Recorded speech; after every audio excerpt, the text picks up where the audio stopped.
Welcome to Public Health Matters, where we talk about matters in public health.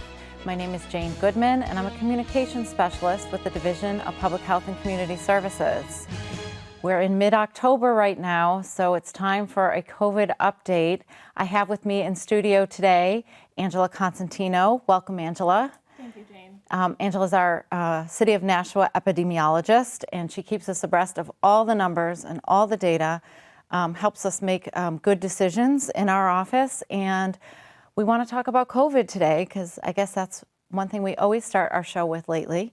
So if you could just give us a case update, that would be great, and we'll start with that. Sure, Jane. So what we're looking at for COVID right now in Nashua is we're experiencing substantial community-based transmission. So we currently have, 9,426 cases in New Hampshire, and about 5,000 of those are in Hillsborough County. And in Nashua, about 1,112 cases are in Nashua. And those are the cumulative cases, so those aren't the active cases. So today in Nashua, I believe we have about 129 active cases, and those are people with active illness. And the remaining 1,000 cases are those who have recovered from the illness in the past months. So what's been going on for us is last week we had 100 new cases in 1 week, and we had 214 contacts. So that's a lot of cases and a lot of contacts. We haven't had that sort of volume since May. So we have definitely been picking up in our activities. So that you mentioned that we are at substantial risk right now.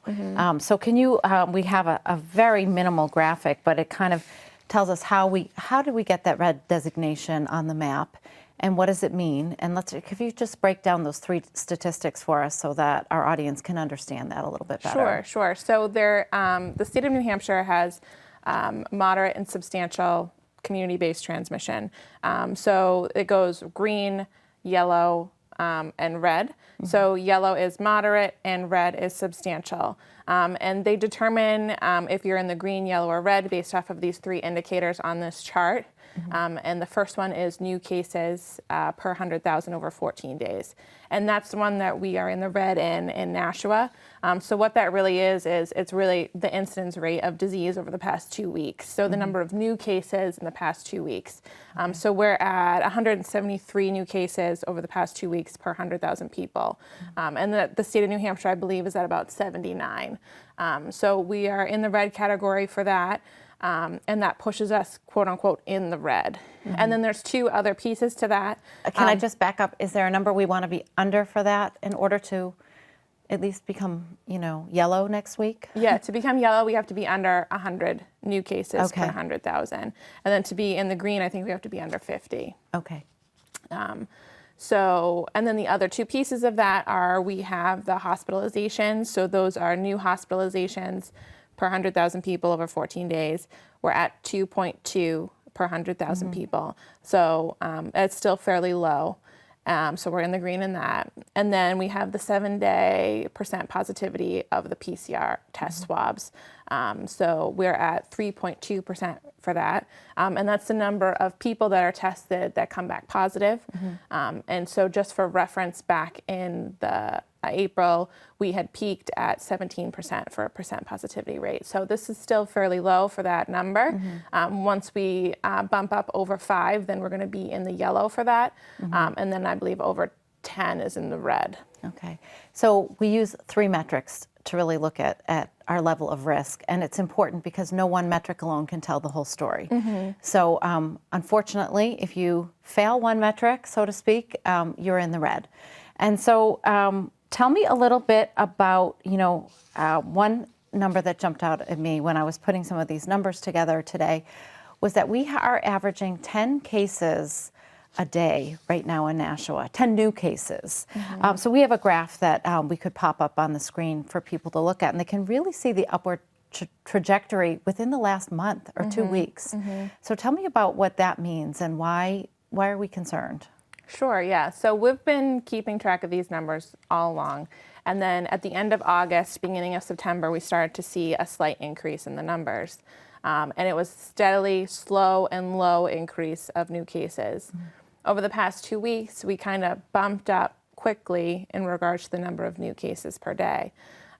So what that really means to us is our cases are increasing and our contacts are increasing. So when the number of contacts per each case increases, then that means in the long run, we're going to have more cases because there's more people that are exposed.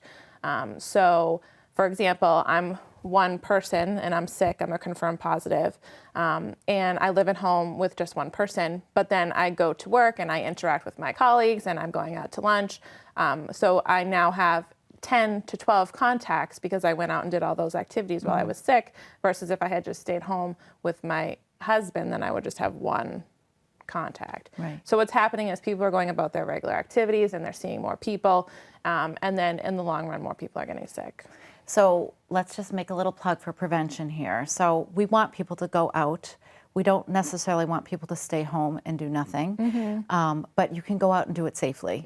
So again, we talk about 1,000 times a day of wearing your masks, washing your hands, keeping a safe distance from those that are not in your family unit, and that's 6 feet or more. It doesn't have to just be 6 feet, but really just not being so close face to face with people. And then wiping down high touch surfaces, things in offices or in your, that you're using a lot. If you're in an office, if you're sharing things, if you're at a conference table, wipe it down after you're using it. If you're sharing workspace, wipe down your keyboards, those kind of things. We can't let down our guard even if we're at work or in offices or restaurants or those kind of things. And then, so when the contacts go up, there's a lot of phone calls that need to be made. Yep. And that complicates things also. And then, so why do we want to know about the contacts, and what kind of information does that give us? Because you've kind of explained that there's a snowball effect. So this starts rolling along and our snowball's getting bigger in Nashua. Hopefully not real snow, but because I'm not ready for that. But tell me what that effect has when we have these more contacts. We have to reach out to all of these people. Yeah, so the point of the contact tracing is to stop the chain of infection. So what happens is, so I'm a sick person, I have COVID, and I see contacts, and then those people need to be quarantined so that they cannot develop illness and then go spread that illness to other people. So calling those contacts and saying, hi, you've been exposed to a positive case, we need you to stay home for the next 14 days. That person is now at home and they're not going about their regular activities, and then increasing the sort of snowball. So it's a way to stop the chain of infection and stop COVID from finding other people. Okay, so it's really essential when you make those calls, and I know you're involved with some of that now because our cases are increasing, so it's kind of all hands on deck. I want to just reassure people that we really protect patient and client confidentiality. And so when you're calling someone and saying you've been exposed, we're not revealing who was the exposure. We're not doing any of that just to limit that. People are very nervous about having their name out there, so to speak. So I just want to reassure people, and maybe you could speak a little to that. Yeah, so people can be wary when we call, but typically, you have a very friendly public health nurse giving the call, or you have me, and I'm also very friendly. Yes, of course, Angela. So we're not blaming anybody for illness. We're not trying to, shame anybody or put any stigma on anyone. This is a community spread event right now. So it's not anyone's fault that they develop illness, and it's not anyone's specific fault that someone else develops illness either, right? We're all in this together. It's community spread, so we can't be pointing fingers at people. But when we call and we ask you for who you've seen, we're not trying to, be the bad guy. We're just trying to stop other people from getting sick. Right. So it's important. Not getting reported to the authorities. Yeah. This is just very confidential and very important information. I've made some of those phone calls myself, and one of the questions that came up is, well, somebody drove me to my appointment, and, that person is what they would say a contact to a contact. That person is not needing to quarantine. So I thought maybe that was something you could clarify also. Yeah, so contacts to contacts are very low risk. So you go out to eat with your brother-in-law who just was close to someone who had COVID, you don't need to quarantine. You were just a contact to a contact. You were not a contact to a positive case. So you're not considered high risk, and you can go about your regular activities. If your brother-in-law that you saw that day, who was a contact to a positive case, had a stuffy nose or a tickle in his throat, or wasn't feeling that great that day, then you might want to get tested and stay home until the results come back. So you're speaking to a lot of these people. What kind of symptoms are people showing these days? Yep, so right now we're seeing mild illness. So we're seeing people who, have allergies, or they think it's just allergies. They have a little bit of a stuffy nose, they have some nasal congestion, they might just not be feeling like themselves that day, or, they just have like a bit of a fever or something. Not high, but just like not usual, like 98.9 or something. And then they don't think they have COVID, and they go to work, they take Dayquil and they go to work, and all those people that they went to work with are now exposed. So we're seeing mild illness, but it's important to know that your mild illness could cause someone else's life-threatening illness. So just because you're having mild illness does not mean that somebody else is going to have mild illness if they catch it from you. So it's important, if you're sick, stay home regardless of how subtle your symptoms seem to be, because you could, infect someone that could get really sick. Yeah, and that's an important message. And as we learn more about this, we just don't know how a person's going to react to this virus. It is a novel virus. It is a new virus, in other words. And so we really have to be vigilant. We have to keep wearing the masks, keep hand sanitizing, and all of those things. It's just a new way of life. We talked about it a little bit on the radio this morning. Things take a little bit longer during these times, but I think it's really worth the extra effort. Yeah. Any other words of wisdom before we let you get back to your phone calls? Nope. If you're sick, stay home. That's a big thing. And, I do just want to mention too, even if, masking, wear your mask. But if you're within 6 feet of a confirmed positive for 10 minutes or more, and you have a mask on and they have a mask on, you're still going to be required to quarantine. So social distance all the time. So 6 feet or more is top tier. And then your mask should also be worn at all times. But to prevent quarantine, you really need to be maintaining your social distance. Yeah. So that's a really important message today. And if you do have signs and symptoms of COVID-19 and you are unsure, we do have a testing clinic every Tuesdays from 3 to 5 in the Elm Street parking garage. You can make an appointment time online. Just go to the division's website. There'll be a giant button up there. You can't miss it. We're there every Tuesdays, 3 to 5 p.m. It is a drive-through testing clinic. So if you do need that appointment, or you can try some of the local resources, contact your primary care provider, and just be vigilant, monitor your symptoms, and make sure that you are doing these things to keep yourself healthy, your family healthy, and our community, because we're in this together. We'll be back with our next guest in just a minute. Thank you, Angela. Thanks, Jane.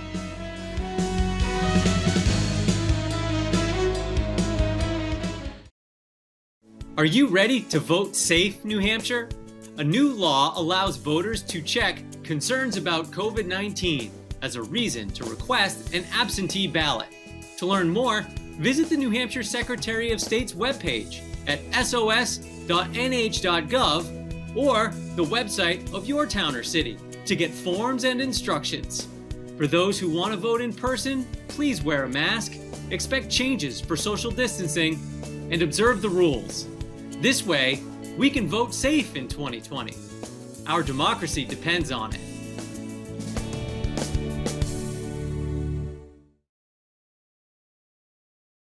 Welcome back to Public Health Matters, where we talk about things that matter in public health. Today I'm joined by Kate Bernier from the Greater Nashua Mental Health Center. Thank you so much, Kate, for joining us. Kate is the Director of Child, Adolescent, and Family Services. And we have a lot to talk about today because we are in some crazy unknown times. Yes.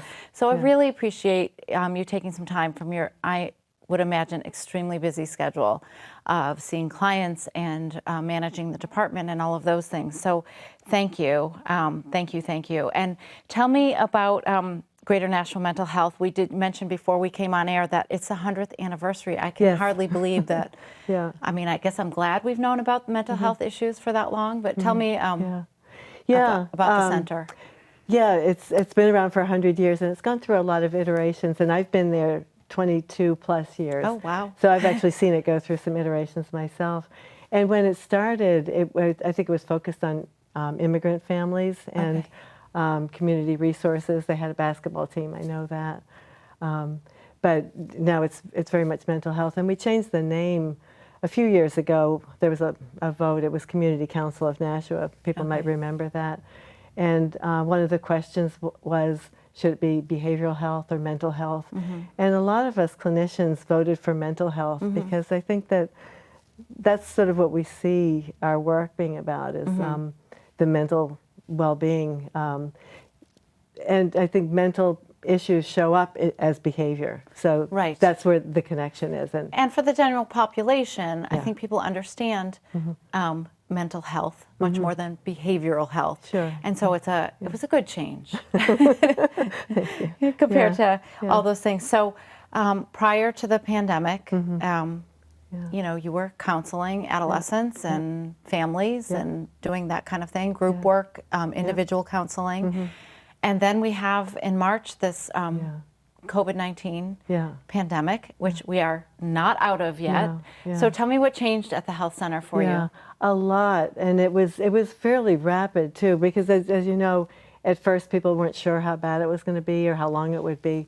But there was one day when we all went remote. In fact, my building, we needed a deep clean to sterilize it. So the building was closed one day, everybody went remote. And after that, the building was open, but we were only seeing clients remotely. And I'm older, I have some risk factors. I stayed home for about 3 months. Wow. But still managing the department and people working in their homes. So, as you know, the governor's emergency order allowed us to do telehealth for the first time. So that was new for us, but we have a good platform that we use to meet with clients online. We can see them face to face. But there's technology involved, so it counts on clients also having technology. Right, I was going to ask you, the clients, did they all have access to that technology? A lot of them did, surprisingly, and this can be on phones, and if people didn't have computers, they usually had phones. And the Nashua School has issued Chromebooks, which at first were blocking other technologies, but we came up with an arrangement with them so they can now do our platform on their Chromebooks. But not everybody had it, and different clients, different client families were comfortable or more or less comfortable with the technology. So there was some drop-off. There was some serious drop-off, which was concerning because when you work with at-risk families, being in touch with them, laying eyes on them, is helpful. We want to stay in touch with them, and when they kind of drop off. And have you been able to? This sounds like. Have you been able to track some of those families down? Have you seen a rise in use of services? You know, because of course, abruptly, no one goes anywhere. But then it's like, wait, I really need this. Your mental health issues don't go away just because you're at home. Right. So. Right, and sometimes they increase. Yes, and we have seen that. I think that first, I actually had clients who said, "We'll wait till this is over because we don't want to meet, online." But then months go by and it's not over, and as you said, the issues continue. So we have seen more and more engagement with families. We also had the ability to do sessions by phone, but that will probably go away, and so we're encouraging people to use the visual. And more recently, we started seeing people in person again. That was going to be my next question. So you are having patients come into the office. We are. And how are you spacing them? Are you keeping it, I would imagine, as a health center, so to speak, you are very cognizant of the keeping people distanced, maybe using every other room, or however you're doing that. We had buildings maintenance go through and measure every room and then give a maximum capacity for each room. And some of our rooms can't be used with 2 people in them, so they're offline. And so we're sharing the larger offices, also meeting people in the community. But our medical director Dr. P, we call her affectionately at her request, is really diligent about staying on top of all of the CDC precautions and giving us regular updates. So the building is right at 50% capacity right now, and it probably will be for a while. So that works currently with all of the remote work that we're doing. And it's not always easy, as I say to people, to go in and wear that mask all day and see clients. And you, although I do say to people, I go, you just smile with your eyes because we can tell if you're smiling. I've said that to people in the parking lot when I'm like, I'm smiling at you, really, it's my eyes. But it's not that easy to, wear that mask all day, but it's really essential. And I tell people, build in breaks, go in and, walk outside, breathe in the fresh air, take your mask off, walk around the block, give yourself some time. As we're saying, during COVID, everything takes a little bit longer. So if you need that time. We have to sterilize our offices in between clients. Right. So there are a lot of extra steps. And they're extra steps. They're not what people are used to. But it's becoming a habit. It's essential. Right. It's necessary. We can't make exceptions. And so it's just becoming a habit. Right. In fact, even before we came on, I was wiping down chairs, and I wiped down my chair, even though I was getting right back in it. So as they pointed out, it's good to get into those habits. So, Kate, you work mostly with adolescents and families and children. Children, So I had a chance, thank you for sending over some material so that I could become more familiar. And you used a phrase, we are in an unplanned social experiment. And I saw that, I got chills thinking like, oh, this is exactly what it is. So tell me a little bit about that. And I think about that as not just local, it's worldwide. Of course. It's worldwide. It's not like you can compare our population to somebody else. In that respect, we're kind of all in this together. Right. What I was referring to specifically was kids being at home and parents being at home for extended periods of time, because a lot of jobs furloughed their parents. And so there are economic pressures, and the schools closed and kids were at home a great deal. So parents and kids together for that amount of time is unusual. And without the ability to go out to a movie or to get together with friends or to travel to see family, it really is just them together. And so I wondered what that would be like over time. And part of my take was kids crave parental attention. This could be, a godsend for them in some respects, depending on how that attention comes across. But it's also really stressful. And, kids can be distracting, impulsive, get into things. Parents may be working remotely and not have the ability to pay the undivided attention. So I could see that playing out in a very stressful way as well. Absolutely, because if you're trying to be on a conference call and there's screaming and shouting around in the background and chaos. And I find myself sometimes when I'm working at home, like walking with my laptop into another room, and my kids are older, so they're already, but they're still noisy.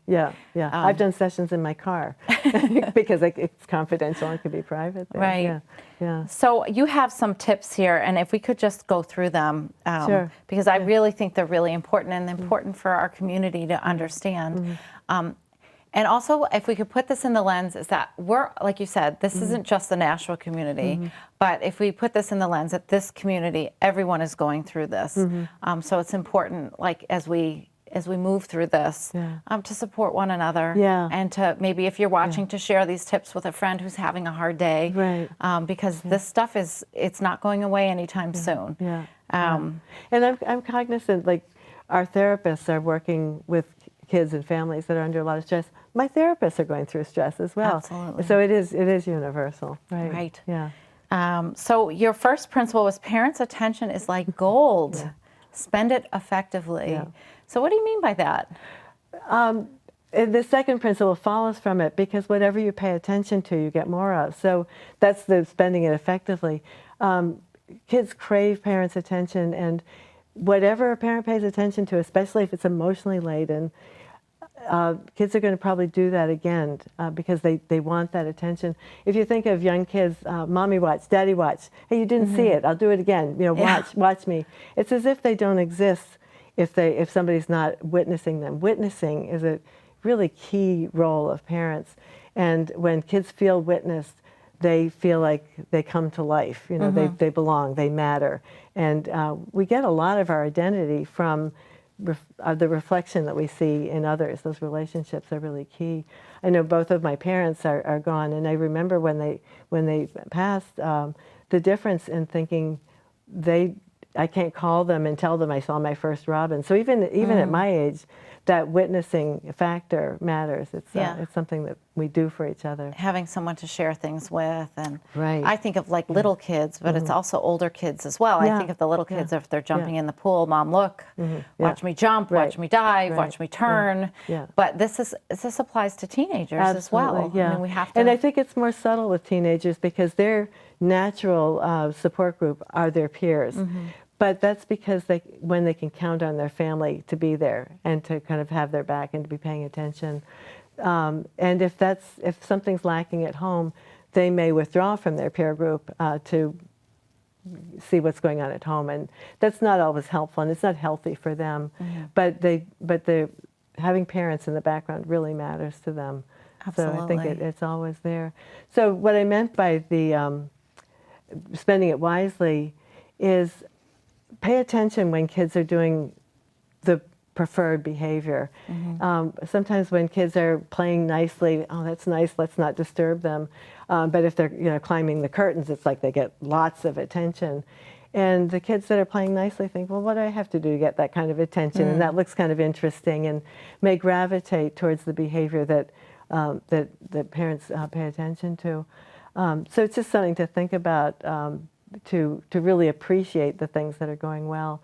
And when kids act out, I think you want to respond to it, you want to contain it, but without a ton of attention, without a long lecture, without a lot of emotions. It's not so easy to do, Kate. I appreciate that. Speaking from some experience, but I do, make the correction, move on. Yeah. And not the long lecture, which I might be guilty of in some past And when kids parenting. move in the right direction, foster that. So I know, sometimes kids do something really untoward, and the parent said, you need to apologize, and the kid says, I'm sorry. And the parent says, that's not good enough. It's a move in the right direction. And so rejecting it out of hand will discourage the kid from thinking there's a way back, there's a way to make a repair. And making a repair is a key relational skill. You want people to be back in sync. You don't want them to go to their corners and then wait for things to cool off and never talk about it again. You want them to feel like they're accepted, they belong. And an apology is a step in that direction. So maybe, I hear what you're saying, I'm glad that you apologized. Let's talk about what else is involved. And sort of encourage, foster that response in some way. Absolutely. So I love this one. I don't know if I've succeeded, but you do not have to prove that you are the parent. Yeah. And it's interesting in these situations because now I'm officially shorter than all my children. So sometimes I feel like I do have to prove that I'm still the parent. But what do you mean by that? Well, I think that if you feel any doubt about your authority, then you start defending your role, and that actually elevates kids to almost a peer level. Like they've inserted themselves into the adult system, and you're acting as if their argument carries weight. Whereas if you know that you don't have to defend your position, you don't have to get into those arguments, and you can kind of step back and consult with yourself, and if a response is required and you're not sure exactly how to respond in the moment, you can say that. I'm going to think about that. That didn't sit well with me. I'm going to get back to you on how I want to handle that. So it's not reacting at the beck and call of the child. It's not feeling like you have to react to everything that they put out there. There's sometimes when kids' behavior often begs for a power struggle, and they go toe to toe, and parents feel like they need to have the last word, and it can go on. And there are situations where kids won't back down. Oh, and, yes. and you can end up, getting angry, feeling hostile, and the relationship doesn't feel that great. And then where does it go the next time? Whereas trying to win a power struggle against the kid can often lead to a parent resorting to things that to the child might feel humiliating or demeaning or discouraging. And it doesn't help the relationship, and it can affect the kid's self-esteem. And I think nobody feels good about it in the end. So stepping away from the power struggle and just saying, I'm going to give some thought to that, I'll get back to you, illustrates the parent's role, without stating it. Right, right. When you're saying, I am the parent, you're already in the position of defending it. Right. And you don't need to So say those it. words have never come out of my mouth. So, and then you say your fifth principle is you are role modeling all the time. Yeah. And now talk about a heavy load. Yeah. Because now we're home, we're working remotely. The kids are home, not all of them. Some are going back to school, or even in a hybrid model. But tips, I mean, how do we give ourselves that pause to know that we are human? Yeah. I always give tips to say, go outside, take a break. Absolutely. And also to know, to be very forgiving of oneself that we can't be at our best all the time. And, we have, to think about the other tips and have an intention to handle things in a certain way. People fall back on what they know, what they're familiar with, and will catch themselves doing things they didn't intend to do, speaking in ways they didn't intend to, saying things they regret. And I think, first of all, being forgiving and knowing that, we can't be perfect all the time. That was number 6. And then, and then acknowledging it. Yeah. And I think that's powerful. And I think it can be a relief to the parent to acknowledge it. And to be honest with the kid, I'm sorry I said that. That was uncalled for. I wouldn't expect you to say something like that. I shouldn't have said it either. That doesn't disempower the parent at all. No, I think that often gains a little bit of respect because we're human and we do make mistakes. And parenting is not an easy ride in any situation. And then, we add being in 4 walls together. It can be very difficult. So I really love the being forgiven. And you're being honest too. Me. You're being honest, because if you step away from something that the kid just witnessed and don't acknowledge it, it's not that the kid doesn't see it. So being honest about it models transparency and accountability and a respect for the relationship as well. Like, acknowledging this really happened. I agree, it did happen. And I think that when we treat kids with respect, they're apt to be more respectful. Let's hope so. Of course. So let's just do some nuts and bolts. Are there openings now at Greater Nashua Mental Health? And how can parents and their children access these services? Or if they're reluctant to get these services, how can they go about dialing into you, so to speak? I think that it takes a lot of courage to take that step. I really appreciate it when people make that decision. Let's talk to somebody. And as a therapist, I think there's real value in therapy, and I think it's a great intervention. So at Greater Nashua Mental Health last year, we instituted what we call open access, but basically it's a walk-in opportunity to have a case opened on the day that you decide that you want to. Wow. So it's located at 440 Amherst Street, and there are clinicians there. There's benefit specialists, so you just can walk in Monday through Thursday, 8 to 11:30. They will do an assessment. They'll plan treatment, and then they will schedule you with the next available therapist. So our therapist at our building is located at 15 Prospect Street. Right, so you have like kind of a satellite campus that are building. Yeah, we have 4 buildings. Oh, you have 4 buildings. Where are your other buildings? 100 West Pearl Street, 15 Prospect Street, number 7 Prospect Street, and 440 Amherst Street. Okay. So, And we call them by their names, Okay. by their numbers, 15, 100, and so on. Yeah. So 440 Amherst Street is where the open access is. And for quite a while, they were doing only remote. People would call and they would schedule people, and then they would meet on the computer. But they've gone back to face-to-face. If people have some reason why they don't want to do face-to-face, maybe compromised immune system or something like that, they can call and schedule an opening. But it's really pretty simple to get in right now. that's good to know. Yeah. Because I think people can be reluctant, and I like the idea of the open access, because sometimes when you're ready, you got to go that day Exactly, and not yeah. wait. Yes, Because yeah. then I don't want to say chicken out, but you can't. I mean, we're human. Yeah. So you might just lose your nerve. Yeah. And so when you're ready for that help, just know that you can go and get that. Or you can call the center, I'm assuming. Yes, absolutely. Yep. And all of those ways. And we have a lot of different programs within the Child and Adolescent Department, and if people are interested to hear about the programs, they can call. We have people that can walk them through it. Are you doing any groups yet? We are. We tried doing some groups remotely. That was difficult. We worry about confidentiality, to be honest. So we started doing a couple of in-person groups. They're smaller because we need to pay attention to safe spacing. So I think we can have up to 4 people in a group. We have 2 group leaders. We generally have 2 group leaders for adolescent groups, so that we can kind of tag team if needed. So Some challenges, you don't want to be yelling across the room and those kind of things. Yeah. But the groups have been really well received. Yeah, I think people are hungry to have that face-to-face contact, so Yeah. that's good. Yeah. So, well, thank you so much, Kate, for coming on and giving Thanks us for these having tips. me. We'll put a Yeah. link to the website up.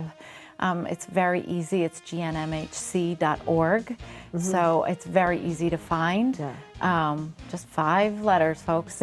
So we really a lot of the appreciate you, services are there. giving us those tips and talking about this. This is unprecedented, but we're going to get through this and just be aware, I think, of what your kids may be going through, and that there is help available if need be. Yeah. So Thank you for having me. it was my Yeah. pleasure. Okay. And we'll be right back with some more Public Health Matters.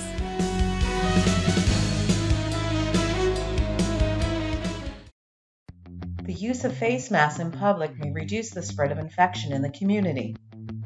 Everyone can help prevent the spread of respiratory droplets even when not feeling sick. Face masks or cloth coverings can be handmade or purchased. Medical face masks should be saved and used by healthcare professionals.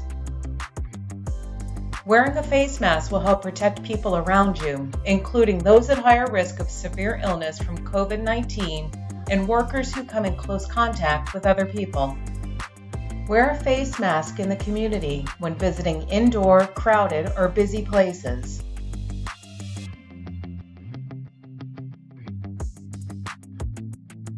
Face masks should be worn along with physical distancing, covering a cough or sneeze, washing hands, and avoiding touching your nose, mouth, and eyes with unwashed hands.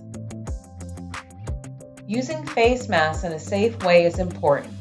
Face masks should cover your face from the top of the nose down to your chin. Clean hands with soap and water or sanitizer before and after touching your mask. Remove the mask from the ear loop. Do not touch the front of the mask. If disposable, throw away in an appropriate container. If reusable, wash often with hot water and regular detergent. Encourage others to participate and practice safe and healthy behavior. Thank you, Greater Nashua, for helping to slow the spread.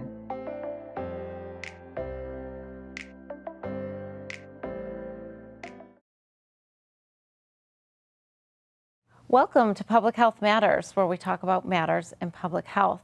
We're back now with another guest. Sally Stanton is joining us from the Boys and Girls Club of New Hampshire, of Nashua, of Greater Nashua. Of Greater Nashua, Yes. excuse me. That's I've been okay. introducing guests for a while now. So welcome, Sally. Thank Thank you. you so Thank much you. for joining us. People often wonder, why are you talking to the Boys and Girls Club when you're a public health show? But the health of our community really depends so much on the health of our families and the health of our children. And education is so important, and strong families so important for the health of our community. And it's all tied into the public health of the community. So if anyone has a question, that's why we have these guests on. We want to know what's going on out there. So tell me a little bit about the Boys and Girls Club to start. Sure. Thank you for having me. I agree that this is one community and we all have to work together. And if our kids are happy and healthy, then they strengthen our community as a whole. So that's one of our functions at the Boys and Girls Club. We really work hard to enable all our kids, no matter what their situation, especially those who need us most, to become productive, caring members of our community. So we serve kids who are from 5 years old to 18. We have 3 different age groups within the building. We're located behind Ledge Street. Okay. And we focus mainly on academic success, healthy living, and leadership skills. Wow, so you're busy. We are busy. And I always do this, I feel like I'm a broken record, but we always have the pre-COVID and the post-COVID. So Yes. tell me about pre-COVID, just to set the stage of all the adjustments you had to make now that we're still in COVID. In COVID, Yes. So pre-COVID, we were serving about 425 kids a day, mostly after-school programs through 9 o'clock at night. We had about 60 to 70 kids who came before school. We would feed them breakfast, drive them to school. And then after school, we picked up at every school in Nashua, Wow. transported kids to the club. They received a healthy snack, and then programs all afternoon, and then dinner from 4:30 to 5:30. And kids would go home up until 9 o'clock at night. Wow. So very busy operation. Post-COVID, we, like everybody else, closed down in March, about mid-March. We quickly pivoted to looking at what we could do for our kids, because we knew they mostly are at risk. We wanted to make sure that we kept our relationships going with them. So we have a very strong mentee-mentor program at the club. So our staff pivoted, got permission from parents right away to continue those relationships with kids, either by phone, by email, Zoom calls, whichever way we could connect. We wanted to connect with those kids to make sure that they were okay. And we thought, like everybody, it would be a short-term assignment. Right. Which I grew. thought 2 weeks. Huh. Yeah, we all did. And so those relationships were even more important to maintain, because we wanted to make sure the kids were okay, that they had someone to communicate with who they trusted and knew cared for them. We also jumped into virtual programming, which was a whole new area for us. And we wanted to supplement the academic work kids were doing. So we knew kids were getting frustrated with remote learning.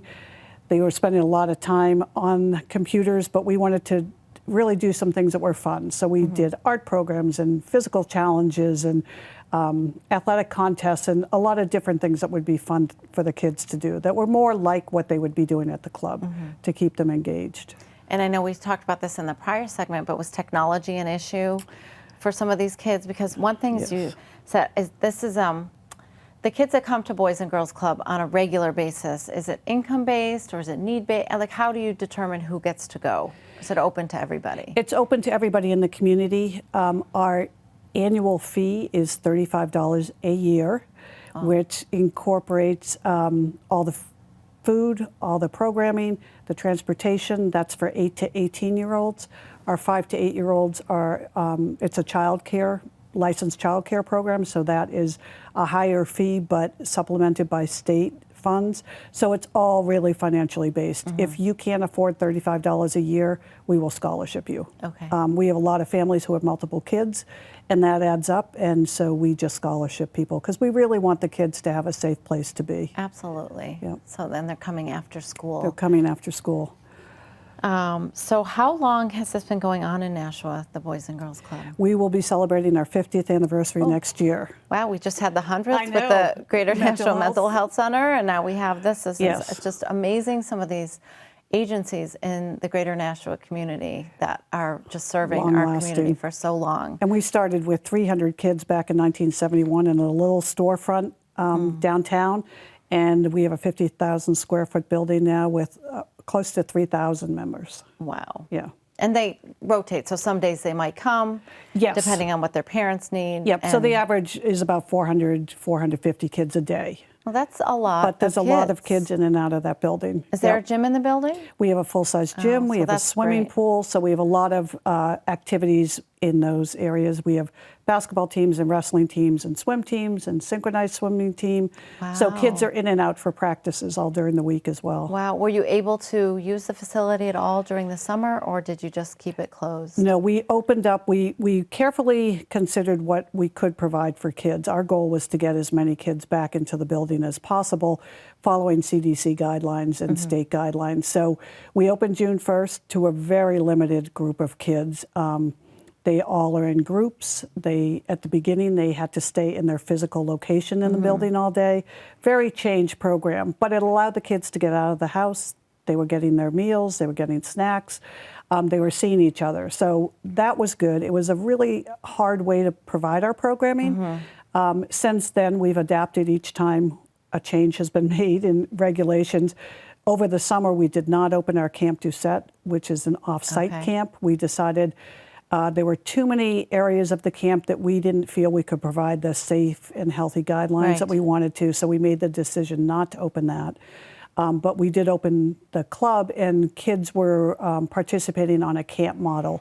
So they were in groups, and they would travel around to different activities throughout the day. They stay with their cohort. Yes. So if there's any problem, and you probably didn't have any issues over the summer. I We would didn't. imagine. We are really careful about health screening, so we instituted a program where parents drop off every morning. The kids are temperature checked in their car. The health questions are answered by the parent. If all's okay, the kids get out of the car, they go in the building. First thing they do is wash their hands, and then they join their groups. And we do continuous hand washing all day. We educated the parents and kids to what was expected. And everybody's done a really good job. And those habits take time to form, but They do. You know, if you want to be out of the house and you want to be among others, you have to do that. And the kids are wearing masks. All I kids are assume. wearing masks too. Yeah. So we walk around a lot and say, over your nose, or Right. put your mask back on. Right. And we have a great gardening program in the summer, so that allowed kids to be outside and that's nice. active. Yes, and we have a really nice outdoor space for kids as well. So they were in and out of the building. So now it's the fall. It's school. School is back in Yes. session, and you guys are operational. We Tell are. us, tell us why should we send our kids to the Boys and Girls Club if we need it? One of our goals has always been to help our kids academically. One of our main goals is to get kids to graduate from school on time with a plan for their future, whether that's school, whether it's trade school, whether it's a career. We want to help them get there. So we knew that when school started, we would have to do more than we've ever done to support the kids learning remotely. So we quickly pivoted in August when we found out how school was going to be delivered.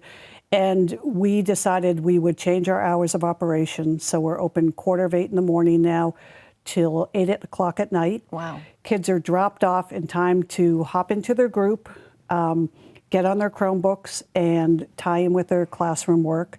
We know we have a personal plan for every student, so we know their teachers' names, we know their schedules of their classes, we know when they're supposed to be jumping onto their Chromebooks. We can help them with their homework, we can help them with worksheets. We're just really trying to help them gain as much knowledge as they can. Yeah. Our- so our- this takes a really trained staff. Do you have enough staff to help with all of this? It's been tricky. It's been really difficult. We were really fortunate all along. Our full-time staff were paid through the PPP loan. We were able to keep everybody busy and working and connecting with kids. That really helped us and be able to train people to do this kind of work when school opened. So we need more staff. We always need more staff, caring, committed people who will work with our kids. Yeah, so you've increased your hours, really, even though you're not open till 9. You're Yes. open till 8, and you're a starting full much day. earlier in the Yes, morning. full day. Do you have any room left in the program if parents are interested? Because, you know, Nashua is this hybrid model right now. Some kids have gone back to school, but there's still a lot of kids that are learning from home and struggling with it. So it Yes. sounds like having a dedicated counselor or staff member would really help So is there room left in the There program? is room, yes, and you can call the club at 883-0523 to find out the availability. We, in our licensed child care program, it's been adorable watching these kindergartners navigate school for the first time and getting them to sit in their seats and figure out how to talk to a teacher online and meet their classmates. Which is a challenge under any situation is, for a 5-year-old. But our staff is just terrific, and they've done a really great job with that. And then in the 8 to 12-year-old area, the kids are more independent, but still need that help. And in the first couple days of school, I mean, there were kids sitting under their desks. There was one little boy who just couldn't figure out the Chromebook and just was so upset about feeling like he'd failed the first day of school, and our staff got him right up and running, and he's doing great now. And that's great. And that help really is important for kids. You know, we may have a lot of parents at home, but they're trying to work as well. Right. So the club really provides a good service for the community. Right. And I would imagine a lot of their parents are essential workers, so they Yes. absolutely have to support their family. Yes. We and some of the technology. Do you have a big immigrant population that comes We to the do, club? and we're providing, I'm glad you mentioned that, we're providing English language learning at the club for teenagers right now, but we hope to expand that to middle school age. So there are about 40, 50 kids who come to the teen center every morning to do their academic work. One of the ELL instructors from the high school comes over. One of our staff has been working with them in the school. So they tag team and work with this population. So they're teaching them how to navigate the technology. They've worked with parents on how they can support their kids more in that area too. And we just, with everybody on technology, we quickly discovered that we didn't have the Wi-Fi capacity that we needed. Yeah, fix one problem, create another one. Right. So we just spent some time with our IT company, IT Insiders, and we just spent $30,000 to upgrade our Wi-Fi capacity. Not a bill that we had intended to have to absorb, but one that we were very willing to, and we're set up now for anything we want to do. And that's great, Yeah. and it is critical. So that a little plug for the funding is that you are funded basically by the community. Are there other different grant sources that you rely on? Sure, we've gotten some CARES money. We've been very fortunate that way. We have a very loyal following. Like everybody, our expenses are exceeding what we're bringing in for revenue. We have fewer kids. Some of the grants that we would typically receive, they change direction midstream to support more COVID-related things that we might not be serving at the club right now.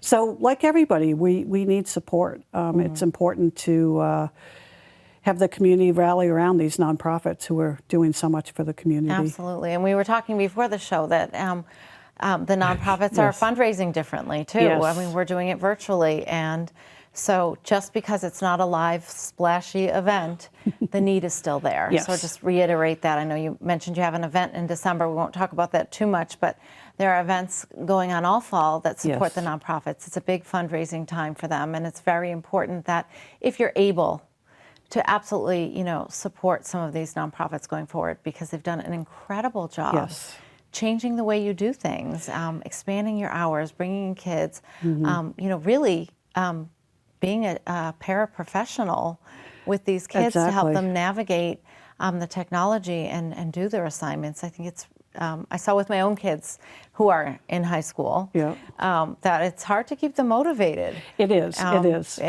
And what's nice at the club is they can do their schoolwork during the morning and the afternoons. They can swim, they can do recreational athletics in the gym. So they're still able to use the gym. They can do the art studio. Yes, there's so many activities they can participate in. So it's the best of both worlds at the club. You get the help with the academics, but then you can just be a kid and enjoy and have fun. So when you go home, you've already had dinner, you're relaxed, you're ready to go. It's just a really good environment for kids to be in right now. Sounds great. Yeah, it is great. It's, say, making the best of kind of a lousy situation right now. That we don't know how long will last. Yeah, so I think it's just great. It's such a great resource for our community. So please, we want to give the phone number one more time if people really need that. It is 883-0523. Our website is B as in boy, G as in girl, C as in cat, N as in Nancy.com. Great. Yes. And we do have some pictures that hopefully will have been shown. And, I'd love you to show those. You know, it shows really great social distancing and things like that. And everyone's in their mask. And We're trying to be as safe as we can. And knock on wood, we've not had any cases since we reopened. So that's great, which really shows that if you follow guidelines and take the precautions, wear your masks, wash your hands, space out your rooms. Yep. We can do things safely. We can. You know, and you're very fortunate. You said you have a 50,000 square foot building, so that's a real luxury in some regards that you can space people out. But we have a big pool and a gym, so right. So that takes up a lot of that 50,000. And with that space, some of our spaces are so large, but you can't have multiple groups within them. So we do get comments sometimes, why aren't we serving more kids right now? But we're going slow, so we are safe. You know, that is our main priority: is keep people safe, our staff and our kids and their families. So that we don't want to go backwards. We don't. We don't. So thank you so much, Sally, for coming on and telling us welcome. about the Boys and Girls Club. I hope that people will support you. I hope parents know that there are spaces available if they are in need, and this is especially if you're struggling with the technology and struggling with getting your kids motivated. That's a big factor. So please check them out online or give a call. That's it for us today. I do want to remind the community about our COVID testing. Every Tuesday from 3 to 5 at the Elm Street parking garage. It is a drive-through clinic. You can also walk up. If you go to the City of Nashua Division of Public Health and Community Services webpage, there'll be a giant button where you can make an appointment online. And just want to remind people to stay safe, wear your masks, wash your hands, stay 6 feet apart, and let's get through this together. We can do this, Nashua. Take care.